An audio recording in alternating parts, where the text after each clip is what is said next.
ನಮಸ್ಕಾರ ಸ್ನೇಹಿತರೆ, welcome back to my channel. ನಾವಿವತ್ತು ಟೊಮೆಟೊ ಕಾಯಿ ಪಲ್ಯವನ್ನು ಹೇಗೆ ಮಾಡೋದು ಅನ್ನೋದನ್ನು ತಿಳ್ಕೊಳ್ಳೋಣ.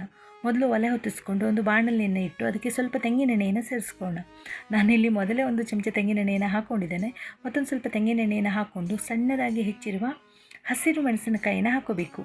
ನಾನಿಲ್ಲಿ ತುಂಬ ಖಾರ ಇರೋದ್ರಿಂದ ನಾನಿಲ್ಲಿ ಹಣ್ಣಾದ ಕೆಂಪು ಮೆಣಸಿನಕಾಯಿನ ಬಳಸ್ತಾ ಇದ್ದೇನೆ. ಯಾಕಂದರೆ ಬೆಂದ ನಂತರ ಟೊಮೆಟೊ ಕಾಯಿಗೂ ಮತ್ತು ಹಸಿರು ಮೆಣಸಿನಕಾಯಿಗೂ ವ್ಯತ್ಯಾಸ ಗೊತ್ತಾಗೋದಿಲ್ಲ.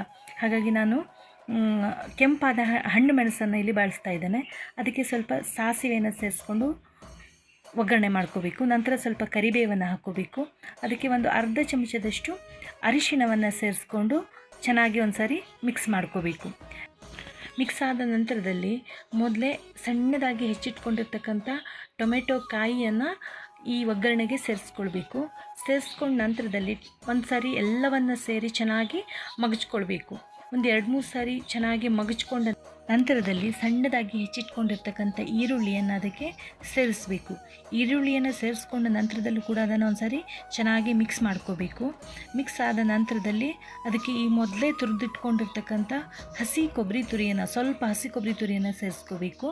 ಆಮೇಲೆ ರುಚಿಗೆ ಎಷ್ಟು ಬೇಕೋ ಅಷ್ಟು ಉಪ್ಪನ್ನು ಸೇರಿಸ್ಕೋಬೇಕು. ನಾನಿಲ್ಲಿ ಕಲ್ಲುಪ್ಪನ್ನು ಬಳಸ್ತಾ ಇದ್ದೇನೆ. ನೀವು ಬೇಕಂದರೆ ಪುಡಿ ಉಪ್ಪನ್ನು ಕೂಡ ಬಳಸ್ಕೊಳ್ಬೋದು. ಟೊಮೆಟೊ ಕಾಯಿನಲ್ಲಿ ಹುಳಿ ಅಂಶ ಇರೋದ್ರಿಂದ ಬ್ಯಾಲೆನ್ಸ್ ಆಗಲಿಕ್ಕಾಗಿ ನಾನಿಲ್ಲಿ 1 ಚಮಚ ಸಕ್ಕರೆಯನ್ನು ಬಳಸ್ತಾ ಇದ್ದೇನೆ. ನೀವು ಬೇಕಂದರೆ ಸ್ಕಿಪ್ ಕೂಡ ಮಾಡ್ಕೋಬೋದು.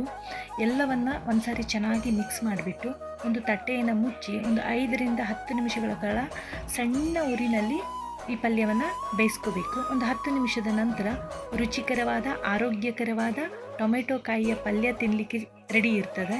ಇದು ಅನ್ನ ಮತ್ತು ಚಪಾತಿ ಜೊತೆಗೆ ಕೂಡ ಚೆನ್ನಾಗಿರ್ತದೆ. ರೆಸಿಪಿ ಇಷ್ಟ ಆದರೆ ವಿಡಿಯೋವನ್ನು ಲೈಕ್ ಮಾಡಿ, ಚಾನಲನ್ನು ಸಬ್ಸ್ಕ್ರೈಬ್ ಮಾಡ್ಕೊಳ್ಳಿ.